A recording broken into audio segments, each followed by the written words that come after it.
Hello and most welcome to the page on GBC24, Ghana's premier news channel. I'm Theophilus Sampa, and today the chapter is on athletics, and today we want to do it in our own way. Yes, my guest here also writes, also interviews people, and so today he's at the other side. I will be asking him the questions. Being joined by the man that sleeps, eats, and does everything athletics. He just loves it. I just don't know why. He doesn't want to be like a McGregor and just go into the ring and receive the punches. He always wants to be behind and be doing it. I have Erasmus Square with me. How should I describe you? I know you're a sports journalist. Yes. Okay, sports journalist, all right. How is it? How's life been so far? Life has been good. I think the IAAF World Championships was something that took you by surprise. Well, it didn't take us by surprise, but you know, for once, I love it when the attention is on athletics. Everybody tends to be football bias, especially in this country. And so, once the focus was on athletics, I loved it, and I love the very fact that a lot of you were also then talking about our favorite sports in the country, the developmental stage through the secondary schools to the universities to the national level, and what the athletes have done for the nation. And so, really, I feel, yes, it's an individual sport. They will always tell you, you run in your individual lane. All you need to do is to concentrate and do what you do best. But athletics really captures the imagination of the country in a lot of sense. Yes, we might not be where we used to be, where Geyser, the Margaret Simpson were winning medals for us at the World Championship Helsinki in 2005. But there's a real effort for us to get back to that stage again. And so once the focus is on athletics and we're all talking about the developmental issues, the athletes and what they've done, the personal best, the season best, it really gets me excited, in that respect. Okay. On record, you happen to be one of the journalists from Ghana to go closer to the athletes in terms of the just ended World Championships. Were you the only Ghanaian journalist there, or there were other Ghanaian journalists there? So I was the only Ghanaian journalist. So you saw yourself only there? You didn't see any other Ghanaian there? Well, let me capture it well. Beijing 2015, the GAA Local Sports Ghana had this partnership with Ethiopian Airlines, which made us go there. They gave us tickets to go for the championships. Okay. And so we continued that relationship this time around. Again, Ethiopian Airlines gave us a ticket, to go. It was initially for two people, me and Francis Nkrumah, a cameraman I think you've been working with. So we applied for the British visas. I think Alex Nyankwa, also of Kasapa FM, also got in, and so he also applied. There was another person from Star FM who also equally applied. But for some reason, the whole thing got delayed. And we realized at that point it wasn't only even the journalists, but even the officials who were also supposed to go also had a bit of problems here. Apparently, there's a backlog of applications at the British High Commission, and they've been struggling to get it through. And so that is essentially the reason why I was the only one who was able to get through. I don't know how mine happened. Perhaps the favor of God. I got it, and I was able to go for the championships. Representing Ghana, representing the African continent. There, I also realized it wasn't only me. Of all Nigeria, look at the whole Nigerian country. There's not a single Nigerian journalist who was able to make it to the World Championships. Oh, because of this delay in visa acquisition. And it ran through South Africa, had quite a few, Kenya, Ethiopia. And so, we count it all joy and a blessing, and to have been there. But it's also due to the fact that we've been able to establish this kind of relationship. Yeah. Okay, let's talk about the championship. You got there when the championship had already started. Yeah. But when you got there, what was the feeling like? How was the African challenge looking like before we even zero into the Ghana factor? Yeah. How was the entire atmosphere like in London? Well, London, I think, is home as far as athletics is concerned, and they have a way of organizing their competitions. They have a way of selling their sport. We talk about the English Premier League every time.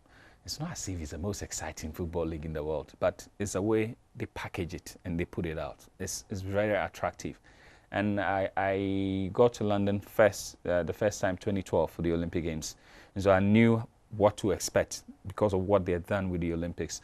So going into this one, I think we already had, they had already sold out, you know, for all the sessions. And for me, that was simply amazing because a certain Usain Bolt was coming to town, the Jamaicans were coming, the Americans were coming and all that, but they were able to do a very brilliant job at it. For the African challenge, I think we went into this championship with high hopes. We are not particularly done well with the sprinting, you know, events, the sprints 100, 200, 400, in between the 110 and then 100-meter hurdles. And so Africa in its entire history at the World Championship, which started in the 80s, we've never been able to win more than 2 gold medals in those sprint events. The chunk of our medals will always come in the middle and then also long distance. Altogether, we had won about 80 medals in total for the middle and then the long distance events, which obviously has been dominated by the Kenyans and the Ethiopians. So going into this one, we really wanted to see the South Africans take a claim in the sprints or the 400 or 200 meters. We wanted to see Isaac Makwala, who had the best time in the men's 200 meters, also stake a claim. There was a bit of a hassle, you know. When I say it's a hassle, we were not really clear which of the Ivorian sprinters, that's Morel Ahuye and Jose Marie Talou, which one of them was going to be able to grab a medal in the women's 100 and 200. So it was with these expectations that we went into the World Championship. We knew Africa was going to do much better than we did in Beijing 2015, which had a lot of concerns from the Kenyan perspective and all that. And so really, just to capture it, this was a sense with which I went in as an African, you know, going to cover the World Championships. And in describing what you saw, satisfied, pleased, happy, or you felt that we could have gone a step further? I really loved a lot more gold medals. I mean, know that Marie-Josée Talou did exceptionally well, especially in the women's 100 and 200. She had been 4th. She placed 4th in the women's 100 meters at the Olympic Games Rio 2016. So, I mean, when you place 4th in the athletics, it's not easy. It's so painful because you just realize that, I could have, you know, grabbed a bronze medal. It was just this little. And so having had that experience at Rio, she came into this one knowing she could have, you know, she had a real opportunity of making it. Watch the women's 100-meter final very well. I think about 70, 80 meters to go. Jose Marie Talou was in the lead. Very, you know. Whatever happened.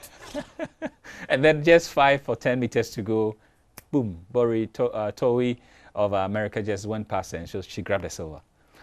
Similar thing happened in the women's 200. And so altogether she grabbed 2 silver medals, which was surprising because we were expecting a lot more from Muriel.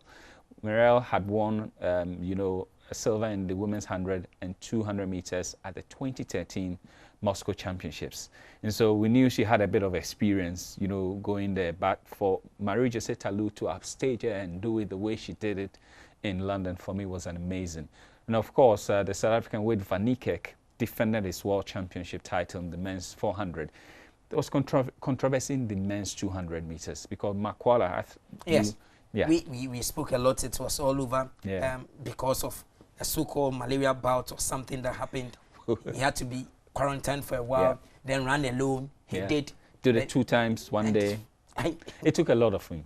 It took a lot out of him. And at the end of the day, even the country had to even declare that should he win a medal, there will be a public holiday to celebrate him. Unfortunately, it all gone. But you managed to squeeze in, get some of the athletes to really share their thoughts with. I want our viewers to just have a feel of it. Okay, first, Van Niekerk, you spoke with the gentleman. What exactly did you grab from that gentleman? Was he disappointed? Was he feeling that there's more room for him to improve, so we should expect more from him? What exactly did you get? Well, Van Niekerk was aiming to do the double. Win the men's 400 and do the men's 200 meters. You know, he had started off as a sprinter. He had injuries along his career, at a point in his career, so he decided to just stop the sprint and then move to the 400 meters. And then he broke the world record, Michael Johnson's world record last year at the Olympic Games. This year, I wanted to do the double. So having won the 400 meters, the attention was in the 200. With all the controversy with Makwala and co, he went in there extremely tired because he had not had enough rest. So at the end of the race, where he did well, coming second, the questions were obviously going to be on how he saw the race, whether he could have done a lot more with a bit more of rest, you know, those sort of questions. So we quickly get Van to just share thoughts with us. kindness, Erasmus. He had a chat with him. And so let's quickly bring you a sample of whatever Van Niekerk had to say after the championship. Best I could give for this competition, but there's a long future for me ahead of me, and I have a lot of work that I can do as an athlete. There's so much that I can still achieve, and I think this is really just the beginning of what I can achieve as an athlete. You want to comment on specifically? From here, two more questions, guys. Need to get to my team and thank them for the hard work and the effort and sacrifices they put in for me, and I mean also the fact that I had this opportunity to make South Africa proud. That's where I'm focused right now. Yeah, I do my best to be in that final, to be in the top 3. I just do my job. I have a very bad start, but I finish very quickly. And I think if at the training before the race I didn't feel something in my leg, I think I would do better. But you know, when God gives you a power to be there, nothing can stop you. So I just have a power from God, and it's because all African persons support me, it's because all my country support me, pray for me, and I just I don't have a word to explain what I feel now, but I just need to thanks all the persons who support me, thanks all the world, and I think the more things is better, is coming now. I'm really happy to be in the final in this championship, and I'm really happy to represent Japan in the final. And I'm really glad that my mom and dad, coach, physio, everyone supported me, and yeah, I just wanted to say thank you. Well, there was a lot of following from Ghana during the championship, obviously because of your links to the country, and a lot more people want to know more about you. Will you one day consider running for Ghana?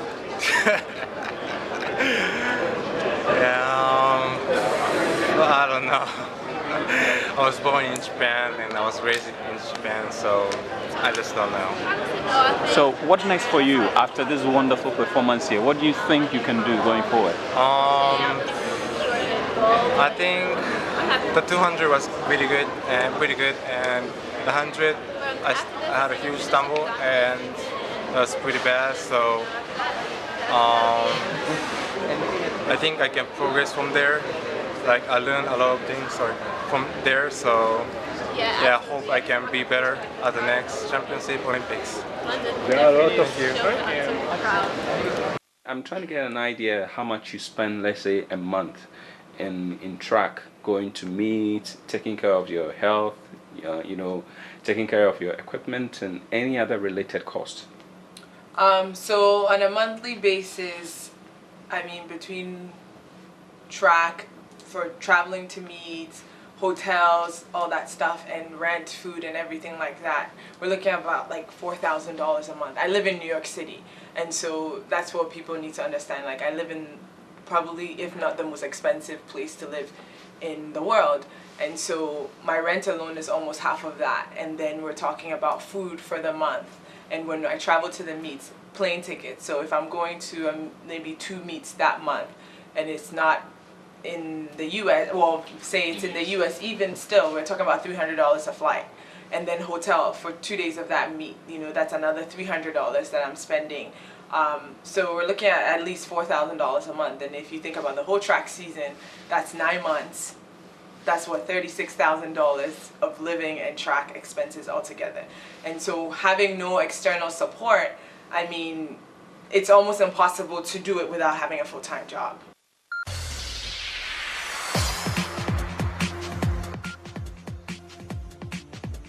They're very, very interesting. I wish we had enough time for us to delve into it. We'll come to the Nadia issue. Yeah. But this is a Japanese young guy, and Ghanaians, if you don't know, that Japanese chap you saw is a Ghanaian. The father is a Ghanaian, but he was born there. And he said, lie, to run for Ghana, not now. Erasmus, you had a chat with him. Were you surprised at his response? He doesn't want to run for Ghana. It's actually not the first time I've asked him this question. I met him in Beijing, China, 2015. He doesn't want to do it. Yeah, I asked him and he gave the same, reaction. But I met the mom too. The mother is an ex-athlete. And so I think she picked the athletics bit of income from the mother. The father is a Dagomba, who's lived in Tokyo for Fukushima for such a long time. And so there's always going to be this question for as long as the father is a Ghanaian. I mean, so it's always good to ask. But the chap was saying, okay, I was going there. My everything lose Japan. He's still young. He's still young though, about 18 years now. Back then he was 16. And he's doing well. He's run exceptionally well. That is why there was a Ghanaian in the running. Because when we were looking, anyway, all these things, factors, and is it still looking bright for Africa when it comes to the world stage? I think it's going to get better. It's going to get better. Of course, I mean, the world is moving at a very fast pace. Technology, investment. South Africa has a fund available for its athletes, even though a lot of them continue to complain every time. Someone whispered and said, every day when we are doing analysis, then we'll be saying, in this country, they have this. We don't even know whether it is true or not. But every day we are being told, when you go to this country, there is a fund. Today we are telling us, no, is that real? Is it real? No, is there a fund there? Is it real? SASOC. So SASOC is more like the body. It looks more like the Ghana Olympic Committee, the body in charge of the Olympic activity in South Africa. So at the end of the day, we want to get a fund like the Get Fund for sports. Exactly. Because Get Fund is building universities, building hostels and stuff. Exactly. But sports doesn't have any fund and wait for the look of you. They've borrowed the model from the British, who have a national lottery that's dedicated to sports. The money that goes in, a chunk of it goes into sports development. Every year, Christian, we had a lottery something. Some of the ministers, we had something lottery. But I don't know where it has gotten into. Yeah, soccer. I don't know. Anyway, do you still feel that people are right if they say athletics is dead in Ghana? Well, when people say athletics is dead, I get confused, Theo. From a journalistic point of view, as an official of the Athletics Association, because I look at the records as far as athletics, the national records are concerned, about 80 to 90% of the national records we have now are actually from the present crop of athletes. Okay. So when we say athletics is dead, when the records actually point towards the fact that the performances we're having now are far better than the ones we had. So what exactly is it that we are not seeing? That's why it's like athletics is quote unquote on hibernation or maybe in a coma or in a slumber. We need to get the context right. In our whole history, over 60 years of nationhood, in terms of world competitions, there's the World Championship, IAAF, and the Olympic Games. Athletics has won only 2 medals. In Ignatius Geyser silver at Helsinki 2005 and Margaret Simpson's bronze in the heptathlon at Helsinki 2005. We've never won a medal in athletics at the Olympic level. So this is a context. It's not a situation where we've been used to winning medals at the world stage. At the African level, yes, we were used to winning medals, and even presently we still win medals. Last year at Durban, Nadia won a gold. The women's triple jump, the women's 4x100 relay won silver. John Ampuma won silver. Achunya Amadi won bronze in the men's decathlon. So we're doing well at that level, at the African level. What we want it done is to be translated to the world level. And it's not a case where we've been used to medals. And so it tells us we have got to change our approach, to competitions, to development. We don't just release money few days or a week to a competition and expect medals. We'll get another platform enough time to really talk about why we are where we are and what we can do. We don't need to we can't chase the Americans for what they've done, but we can leapfrog, learn from them, and then bypass the clock and then just get closer. Yeah, I don't know how much time you have, but I just want to chip in quickly. The Jamaicans don't have the resources of South Africa or America, but they are still making it.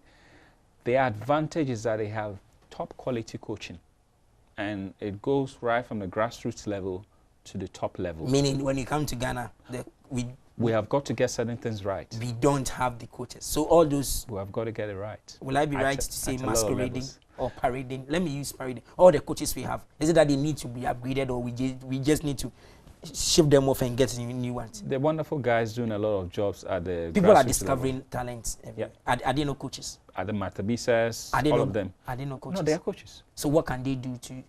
You have got to upgrade. Okay, so we'll get time, enough time again. I'll get you here again. I'm praying you get time. Then come. Let's talk about this, because you've been closer to the previous administration and even current. Yeah. What exactly is our problems in athletics? that we can't seem to just get over and also rub shoulders. Today at the World University Games, we will get our athletes run their best times. It comes to international events, they are nowhere to be found. If no muscle pull, something happens, so many issues happen. You have got to congratulate the boys who went to the World Yeah, University. I know. There are a lot of things that we need to talk. That's why we'll get you back again. If I had an opportunity, I'll just, you know, get up on my feet and really, you know, bow down. Give them standing ovation, right, for what you've done. Once an athlete goes out there, I know you want to wrap up, but once an athlete goes out there and that's a lifetime best performance, you have got to give it to them. You have got to recognize progress. Yes, a lot of people want medals. And I'll give you one great example before you go. So last year, Nadia Ake won a gold at the African Championship. She did 13.42 meters. Earlier in the year, she had done 13.93 meters, a national record. So comparatively, her performance at the African Championship was lower than her national record. But she still won a gold medal. In the eyes of the Ghanaian, in the eyes of the sports follower, they will go out there and say the medal is more valuable than the national record she did. But on a competitive basis, the national record was a much better performance. And so when people do those personal best national records, we have got to recognize it. We want medals at the world stage. We have got to do things that will win us medals. Okay. We'll be doing things that will win us medals, like what we are doing now. We'll be doing things that will win us more time for us to get him again, for him to say something. Thanks very much for doing the watching. I'll get Erasmus back. I'll also try and get some of our officials from the Ghana Athletics Association to really ask ourselves what really happened and where are we now? What can we do to be better? So that at the end of the day, we can also smile and then also allow our athletes to mount the podium and also our national anthem be played at the world stage. Thanks for doing the watching. This has been the page. We'll open another chapter, another day, but keep watching GBC24. Bye for now.